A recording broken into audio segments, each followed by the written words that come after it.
historically black church were killed during an evening Bible study in Charleston, South Carolina. We all remember that tragedy, and this was a despicable act of evil that happened 5 years ago today. So we remember that somber day at that Charleston church as our hearts still break for the victims, and our prayers go out to the families. Yesterday, President Trump led and brought our nation together behind real, meaningful, substantial change to ensure that we have safe streets and safe policing.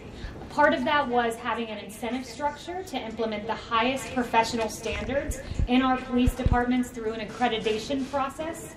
This accreditation entails making sure you have de-escalation practices in place, use of force tactics in place. Part of that is prohibiting chokeholds, except in the event where lethal force is used. It also incentivizes information sharing and makes sure that if you have an officer who's had multiple uses of excessive force, that information is sent to a national database. And then finally, another prong of this was having co-responders who are experts in mental health going alongside law enforcement, because we know our law enforcement officials often have to deal with mental health, homelessness, and addiction, and having a co-responder who is an expert in this process will go a long way. This is progress, it's tangible action, and it's solutions. And today, Senator Tim Scott said, this is not a binary choice between supporting police officers and between supporting victims of grave injustices like George Floyd. It's not a binary choice. There are not sides here.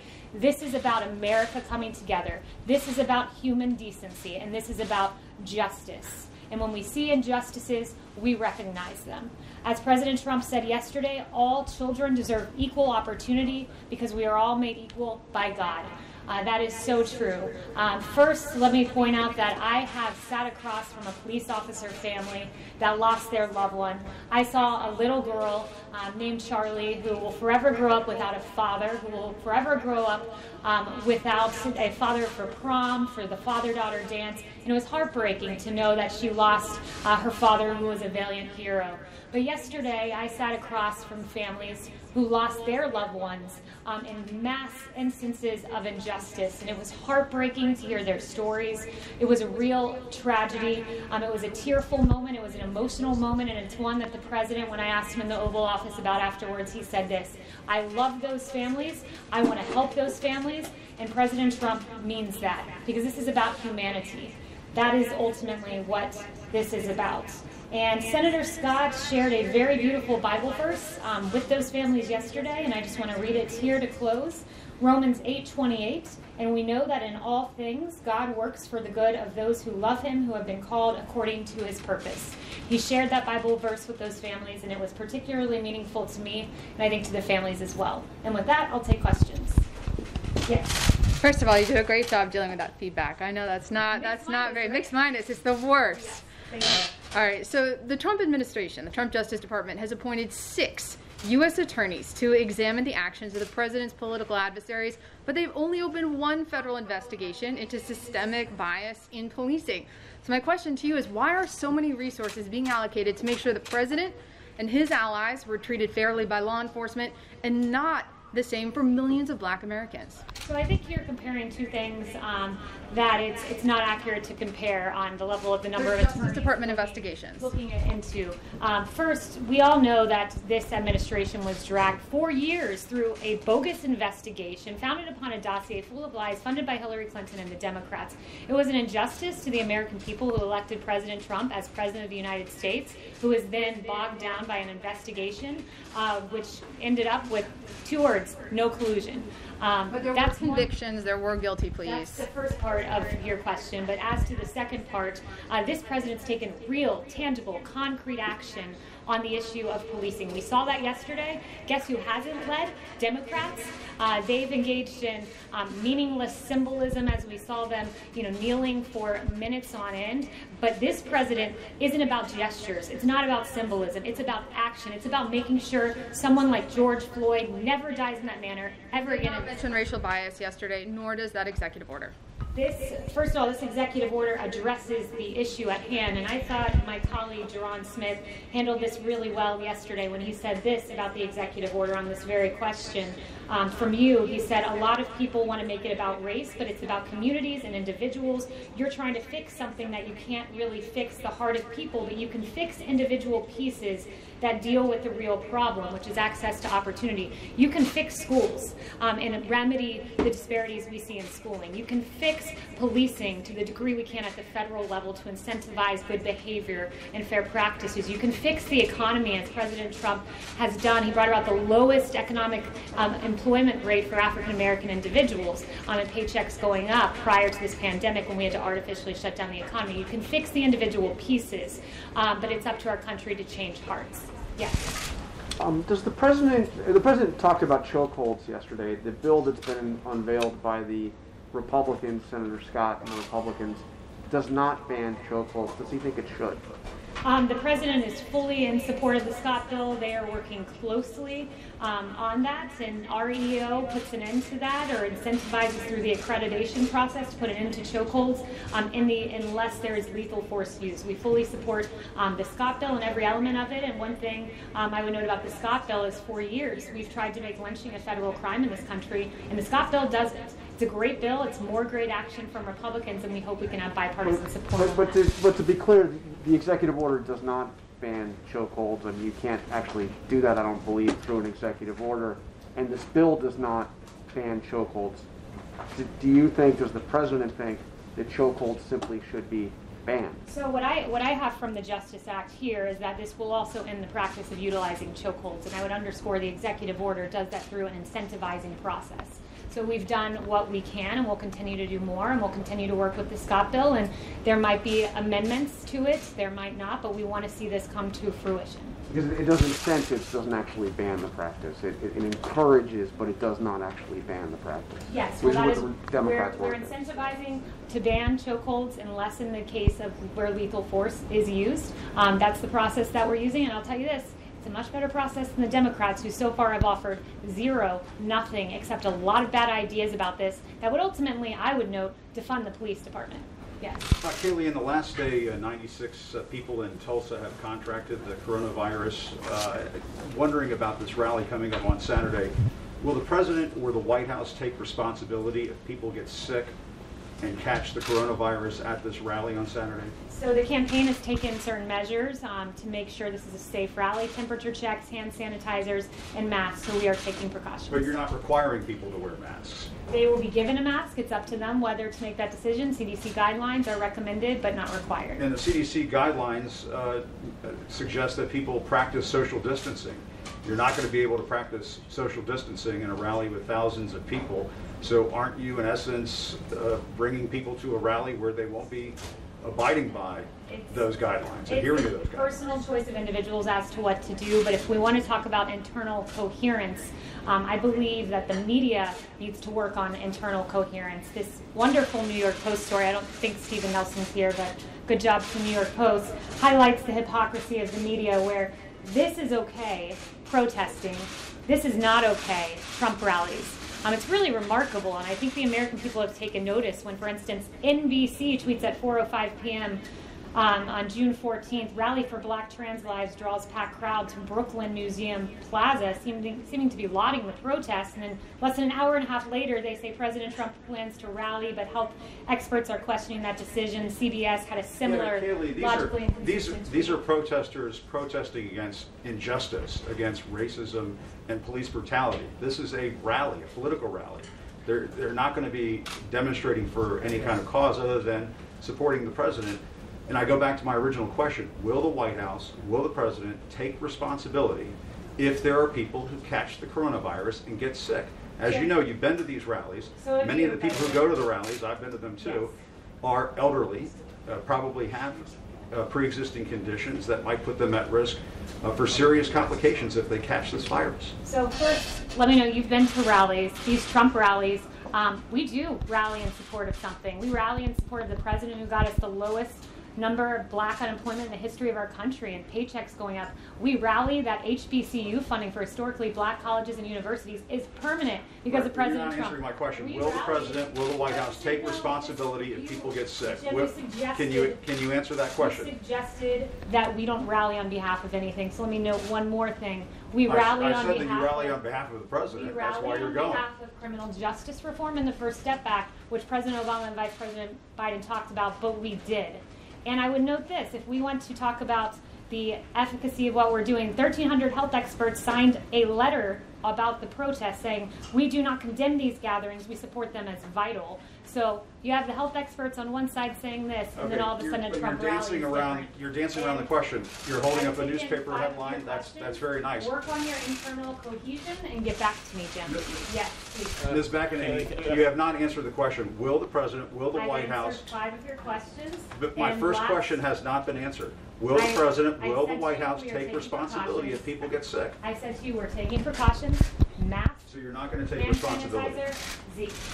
Kayleigh, so for attendees at this rally, the campaign is requiring them to sign a waiver and to waive them of liability, acknowledging that there's an assumed risk with going to that rally. Does not the President have some responsibility himself to ensure, to set an example for the nation to stop, to prevent these larger gatherings or ensuring social distancing so that the American people, and people around the world for that matter, follow his example and preserve the most safe environment? Why is the President not following CDC guidance in doing that?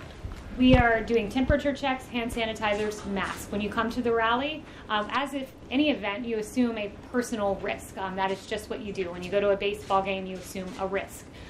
That's part of life. It's the personal decision of Americans as to whether to go to the rally or whether not to go to the rally. But I would note that this concern for the rallies has been largely absent when it came to the protesters. People really note when CBS says thousands participate in a rally and a silent march for black trans lives, and then this was more than an hour and a half later, President Trump moving ahead with the rally, serious risk of spreading coronavirus. It's really inconsistent. The media seems to not be interested in health so much as ideology behind certain events. So, for instance, you go and the lockdown protesters were widely condemned by the media who were protesting the lockdown, but then all of a sudden this protest for Black Lives Matter is lauded. It makes no sense. Ideology is driving the line of questioning in many of these cases, when it should be, if you're focused on science, you should be out there asking these same questions about Kayleigh, public health officials here, local officials, mayors in many of the cities where there have been protests, have encouraged those who attended those large gatherings and others to get tested 4 or 5 days after their attendance at the event. Does the President want attendees at his own rally on Saturday to get tested 4 or 5 days later to make sure that they didn't get the virus there, and who should they inform if they do come down with the virus after the rally? It's their personal decision as to whether they want to get tested after, but I'd note testing capability is thanks to President Trump. 23.7 million people tested in this country so far. That's an extraordinary number. So testing's out there and available if someone chooses to do that. Just one more, excuse me. Has the White House been monitoring this outbreak of violence between Indian and Chinese troops, and does the White House have any reaction? Is the President getting on the phone and talking to the relevant countries there?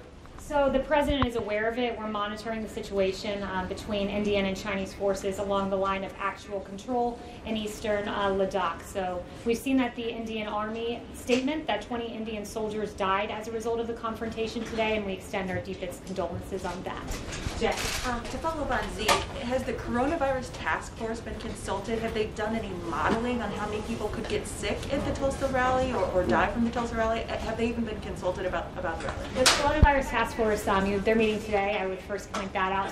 They meet regularly and they monitor the whole country. So they don't zone in on a Trump rally, they zone in on the whole country and analyze it through a database lens. So they haven't specifically done modeling on the rally? They look at the entirety of the country. That would include the state of Oklahoma, but they look at all 50 states in close consultation with governors. Jay Powell this morning, the Fed chairman, Jay Powell this morning said that he thinks it would be appropriate for there to be more federal stimulus. Does the White House have any comment on his comments? It's something that's being looked at, of course, of phase 4. No announcements on what those elements would be, and wouldn't want to get out ahead of the president, but I would note that this economy is robust and growing and coming back stronger than anyone could think from this because of the president. I mean, you look at retail sales surging 17.7%, unemployment insurance weekly claims falling. We have the fastest growth rate in American history in the third quarter, so we artificially shut down the economy, but we have a robust recovery happening and taking place, and that's thanks to President Trump. And there are a lot of good metrics, like new business applications skyrocketing, small businesses now opening at about 80%, Apple Mobility Index, that's practically pre-pandemic levels, so there's more work to be done. A phase 4 will address that should it take place, but we are encouraged by what we're seeing, that the Donald Trump economy is coming back, because ultimately investors and business owners have faith in this president. Yes.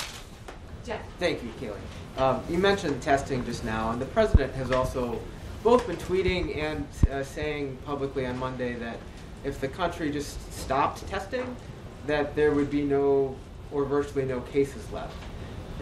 That doesn't make sense. Can you explain what he means by that? Yeah, it's entirely logical. When you do more testing, you identify more cases. Countries that don't do as much testing don't identify the same number of cases. I mean, it's pretty logical, exactly what he said.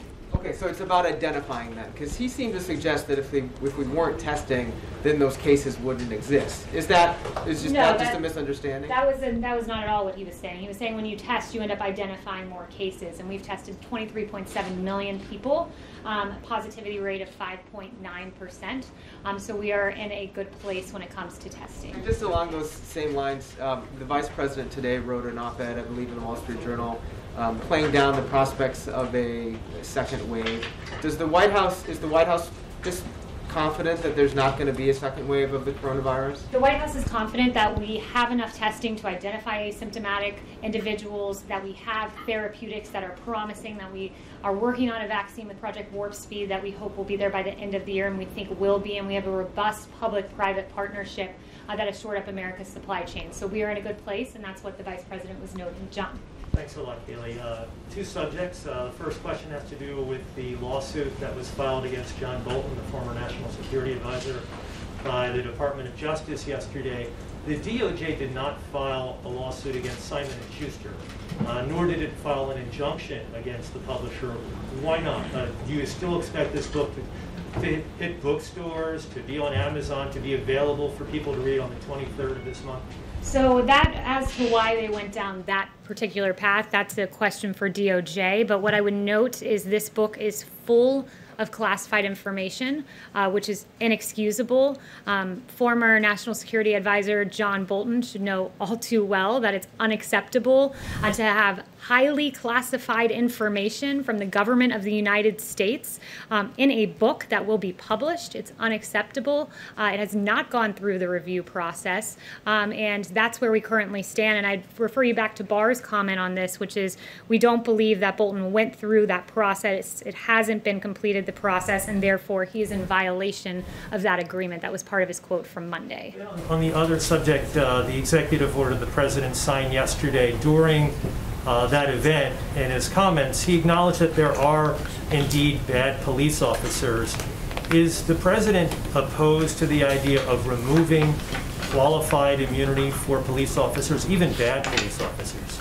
Yeah, so qualified immunity, let me note, is a total and complete non-starter. What qualified immunity would do is it would really enable the police in this country to do their job. That's in the Democrat bill, and I'd argue this. You know, Democrats, they say defund the police, defund the police. We hear that from Congresswoman Ocasio-Cortez and Congresswoman Omar and others. Well, what does the Democrat bill do? By removing qualified immunity, what you're essentially doing is not allowing police to do their job. There would be a decrease in policing in this country. Our streets would not be safe. What President Trump has done is worked with law enforcement to improve law enforcement, to ensure that the bad cops that exist are pushed out of the system.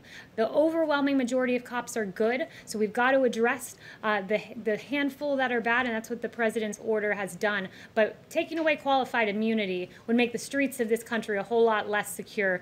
Just look at what happened when we didn't have ample law enforcement out on Lafayette Square. A church burned and multiple officers injured. So how do you handle a situation, Kayleigh, of a bad police officer hiding behind the shield of qualified immunity? Look, I would note that also the court has litigated this pretty strongly. It's been adjudicated. The Harlow court, in that decision, Harlow, the Supreme Court, talked about achieving a balance between allowing victims to hold officials accountable while also minimizing the social cost to the whole, the cost of police officers, for example, pulling back. So the Supreme Court has litigated this for decades and has approached what they think is the appropriate balance with qualified immunity. And I think it would go a long way just doing what the president did yesterday, having that national database of offenders so we ensure that a police officer doesn't leave one department and then go to another. Francesca. Thank you, Kayleigh. You outlined the White House's position on qualified immunity, defunding the police, but you also said earlier that the Democratic bill is full of bad ideas. What are the other quote-unquote bad ideas besides those two that the president would not sign a policing bill if they wound up in the final version? So one of the things the bill does is it undermines due process. The Democrat bill would undermine the due process rights of every officer by making pending and unsubstantial allegations available to the public, causing reputational damage based on allegations alone. That's a really good example because what our database does is once a claim has been adjudicated, we know something was done wrong, it goes into a database that remains private. It protects privacy of the officers, but it is utilized to ensure that officer does not get to go to another department. What the Democrat bill would do is someone submits an allegation, well, we're going to violate the due process rights of this officer and put it into a system. We have to balance everything in this situation, making sure our good, hardworking, overwhelmingly good police officers are able to do their job, but ensuring that we do not have victims like the victims I heard about yesterday and the excruciating, painful, devastating stories of their sisters, of their mothers, and of their fathers. Sorry, one other question on that and something else. So you're saying those are the three? That's it? There's a number of things, but those are the ones that I've listed out so far. But there's a number of policies. And on the president's rallies, he has also said that he has rallies on the books in North Carolina and also Florida, two states that have seen recent spikes in coronavirus. Who told the president that it would be safe to have rallies in states that are seeing spikes right now? We are confident that there are embers out there that exist that will be able to put out those embers. Florida has a great governor. He's done a great job so far. We work closely with Governor DeSantis, and we believe that we will be at a safe place. Who said it was safe? Yes. Kayleigh, Justice Gorsuch's decision from the Supreme Court this week against anti-LGBT discrimination was focused on employment civil rights law, but also have implications on housing, health care. How does the president want to see this implemented? Does he want it implemented as extensively or as narrowly as possible? So what the president says is he's read the decision, they've ruled, we live with the decision, and we live with the decision of the Supreme Court. So that's where he stands currently. And in terms of how it's implemented, DOJ will lead the multi-agency effort to help provide certainty to the regulated parties. I understand DOJ's role, but the president also has the opportunity to express his opinion and to lead, much like President Obama in 2013. Said he hoped the marriage decision from the Supreme Court would be implemented as extensively as possible. What is President Trump's view on the appropriate scope of the Gorsuch decision? So DOJ will be guiding that entirely, so I will leave that to DOJ. And finally, will the president have any conversations with DOJ about the implementation of the Gorsuch decision? Not that I'm aware of. He might have had one I don't know about, but not that I'm aware of. Question: does the president think that the Bostock decision is a win for civil rights? Sorry? Does the president think the Gorsuch decision is a win for civil rights? So one thing I would say, I haven't not talked to the president about that personally, but one thing I wanted to read was from the Kavanaugh dissent. There were some real concerns that this was a complete distortion of how we do statutory interpretation, and Kavanaugh lays that out very nicely. But one thing Justice Kavanaugh did say, and I thought it was a very powerful quote, is notwithstanding my concern about the court's transgression of the Constitution's separation of powers, which was a grave concern as a separation of powers point that the DOJ argued in court, it is appropriate to acknowledge the important victory achieved today by gay and lesbian Americans. So I thought that was a very good quote from Justice Kavanaugh. Yes. Alexandra. Thank you. On the plan to reduce U.S. troops in Germany, is there a timeline you can share with us? And could this plan be changed or softened if Berlin agreed to increase its defense spending? So the president addressed our presence, American true presence in Germany, and he said we're bringing that number down from 52,000, about what it's at now, to 25,000. And the rationale for that, he articulated, was that Germany is very delinquent in their payments to NATO. They're paying 1%. They're supposed to be at 2%, and even 2% is low. It should be much more than that. Mike, would he change his plan if Germany agreed to increase its I wouldn't defense? get ahead of the president on making that decision. Michael. Hi, thanks, Kayleigh. I have one question, and then I have two quick questions from colleagues who have sent to me as the pool person. So, on my question, back when 2 White House officials were tested positive for COVID, we all reported on an email that went out to West Wing employees instructing them that masks were mandatory to be worn in the West Wing at all times, with the exception of being when they were sitting at their desks alone. Obviously, none of the White House people that I've seen today have been wearing masks at all. Has that been rescinded? Has that instruction to West Wing employees been rescinded formally, or is it just still in place but nobody's paying attention to it? Or masks are recommended but not required, excuse me, as I said. Two quick questions. I want to get to everyone in the room. These are from people who can't be in the room because of the restrictions. So I understand, but I want to make sure I get to everyone in the room, and then we can come back.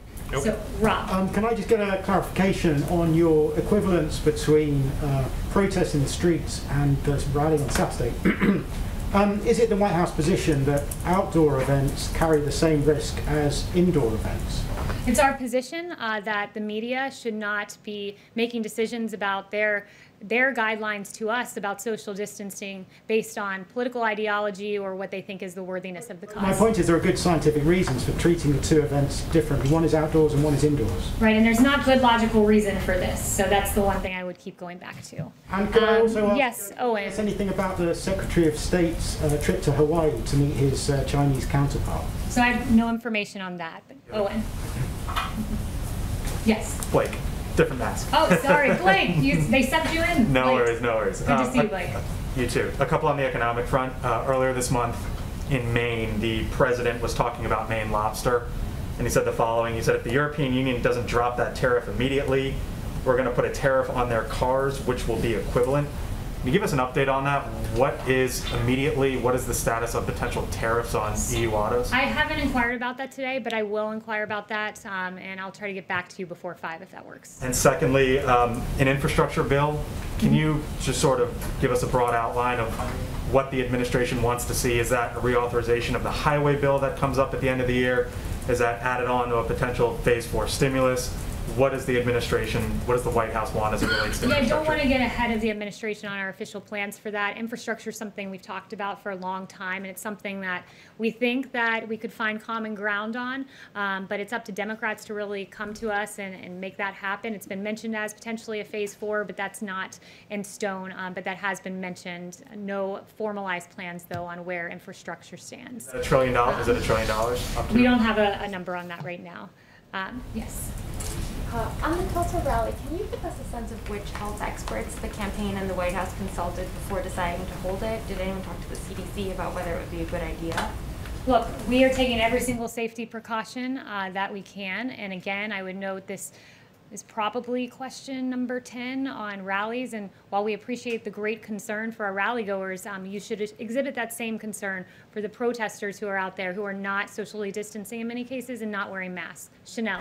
Thank you, Kayleigh. Going back to the international front on China and India, you just mentioned that the administration is monitoring the situation, but the president has mentioned that he would be willing to mediate the conflict between China and India now. If he were to do so, what does that look like? Does that look like a one-on-one conversation? Does that mean bringing the two leaders together? Has the president indicated what mediation looks like for China and India? So again, no formal plans on that beyond what I already said, and expressing our absolute condolences to the Indian soldiers that died as a result of today's confrontation. We extend our deepest condolences there. And I would note just that during the phone call on June 2nd of this year that President Trump had with Prime Minister Modi, they did discuss the situation on the India-China border. On the relationship between President Trump and President Xi, the Chinese forces have been moving thousands of troops to that region. That it doesn't seem like that region is going to see de-escalation anytime soon. if you were to characterize President Trump's relationship with President Xi today, would you venture into that realm? I would just say what the president has said before, that he is really appalled at the fact that the coronavirus came out of China. They weren't allowing flights into China, but were allowing flights out. They slow-walked information. The WHO seemed to partner with China in slow-walking that information about asymptomatic spread. So that is an appalling state of events, and the president is very upset by that action of China, or inaction in some cases, I should say.